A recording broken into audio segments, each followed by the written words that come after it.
Hold on, I think... No, go back. Testing.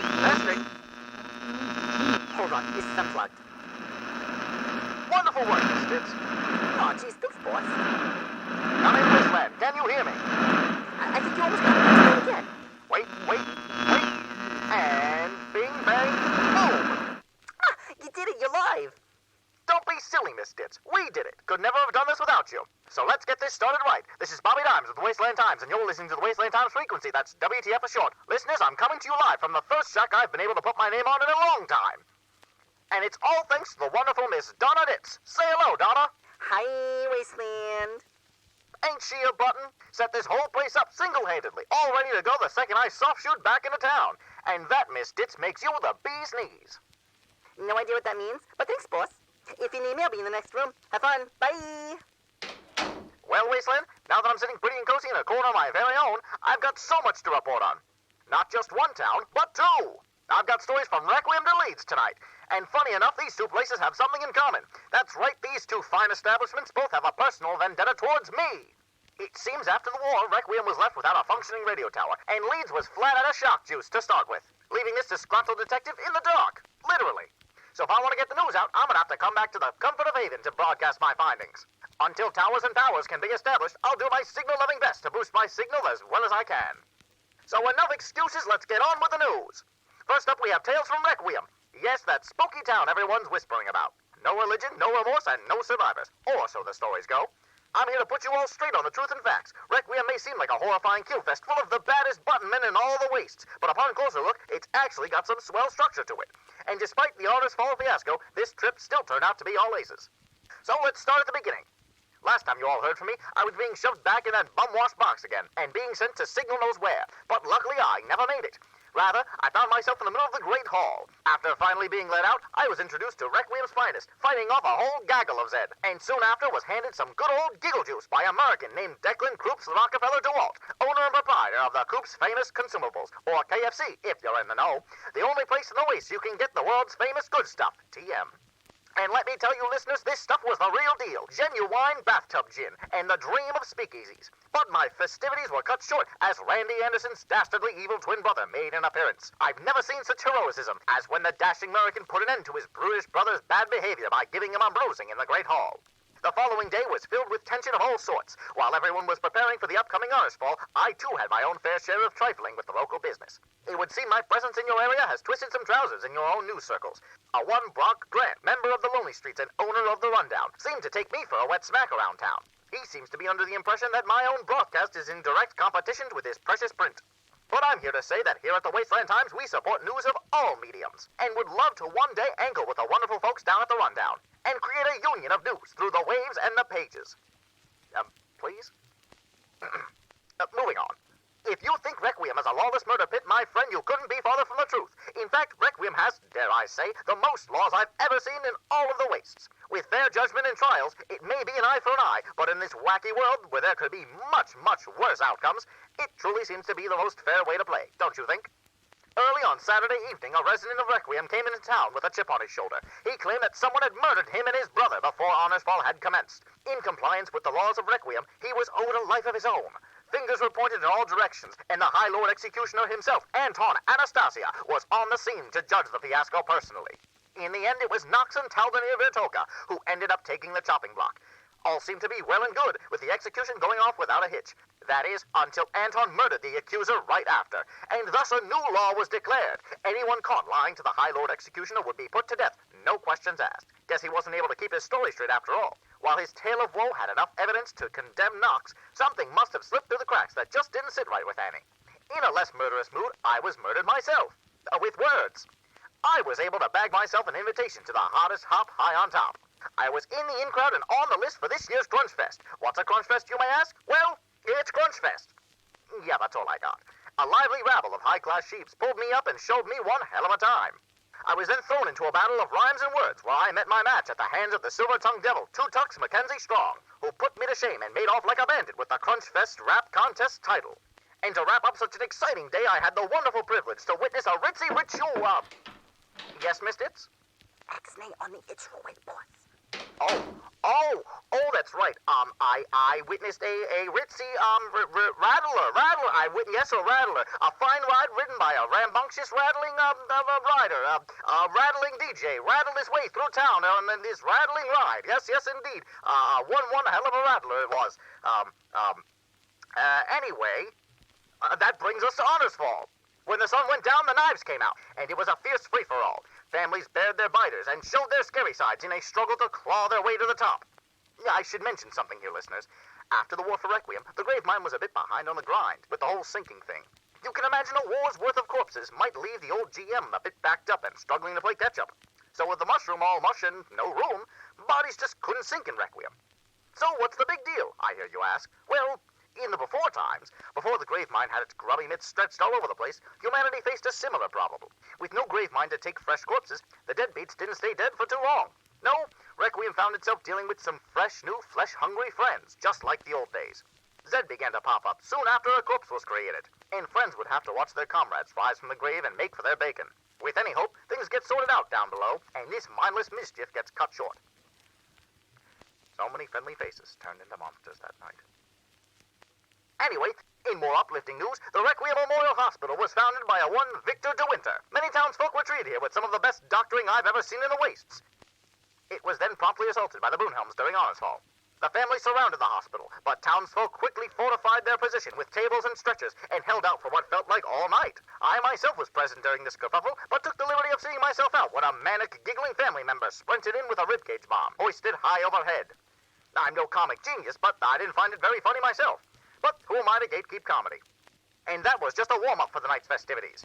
My good friend Miss Karis Mullen was chased through town by the madman Zodiac and his domesticated Zed horde.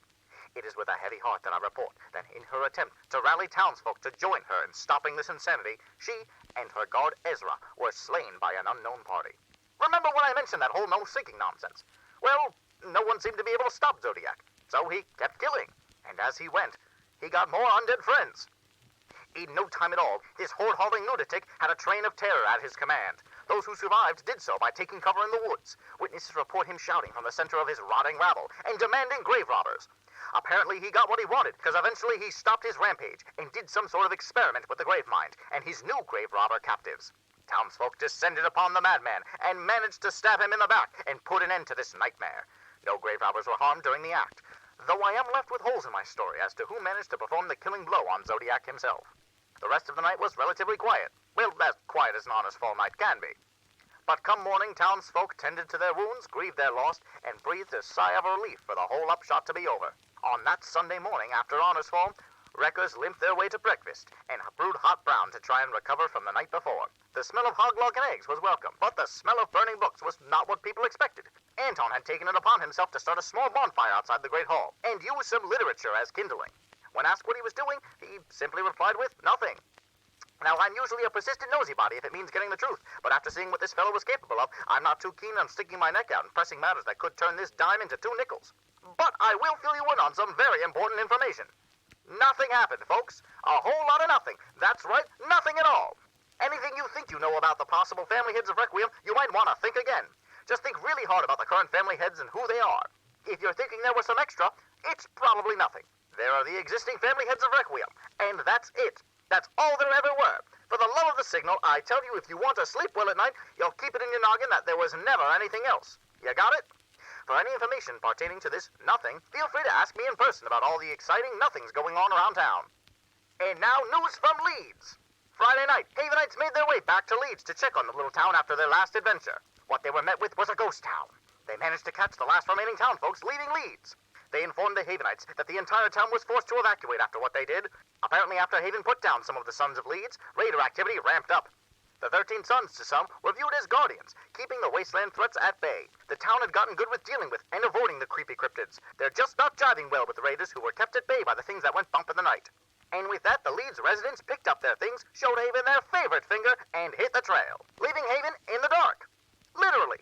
In addition to no residents, the town also had no power. Of all the things I've had to deal with in my travels, raiders, Zed, and murderous shapes alike, nothing gets me more Mr. Grundy than the inability to get my signal out. And when you're empty in the electrical department, well, no power means no waves, and no waves means one disappointed dimes. But my disappointment was turned to joy, as I was able to witness an angry mob dragging out a notorious serial killer. Mungato was a supposed infamous killer who played with their victims before making them perform terrible cruelties on others or themselves. Once their location was found out by the mob, they dragged them out into the streets and demanded justice for their crimes.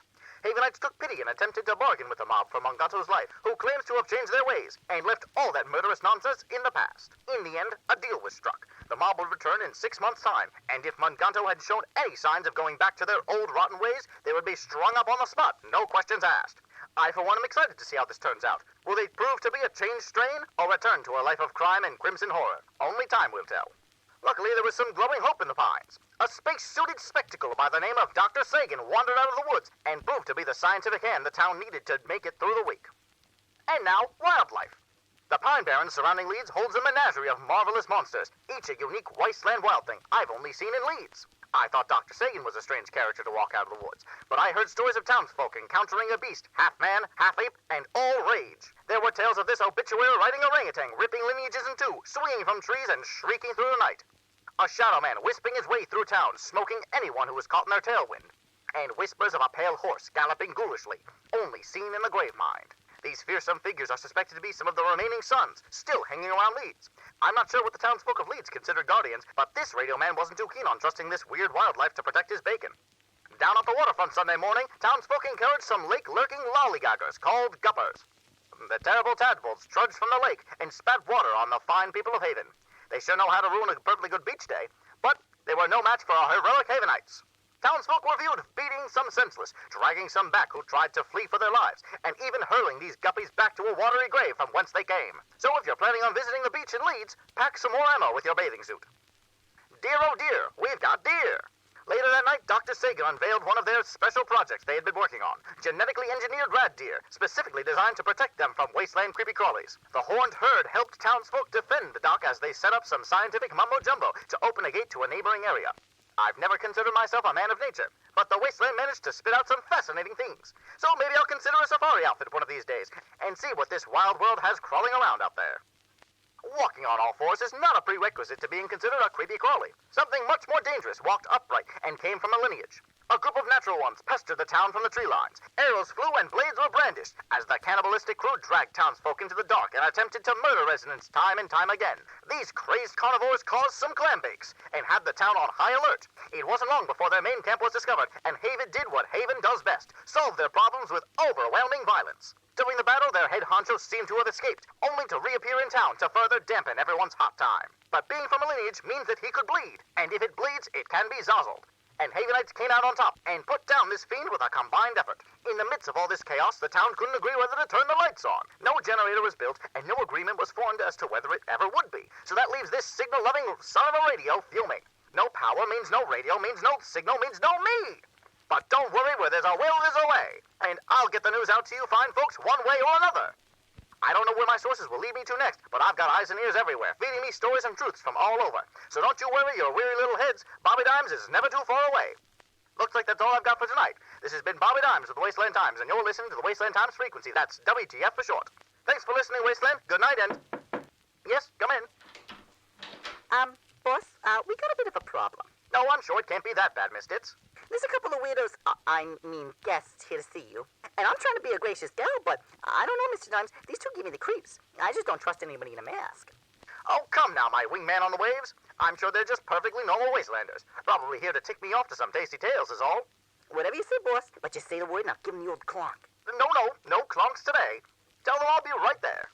Sure thing, boss. Mr. Dimes will be with you in a moment. Listeners, looks like I've got company. Better get the kettle and bust out the good plates. I'll be seeing you all real soon. Good night, Wasteland, and... I said you can't go in there. Signal, scroll me. I'm sorry, boss. They pushed right past me. Who on the air are... Oh, dear. I don't suppose I could offer either of you a cup of hot brown, could I? No, wait.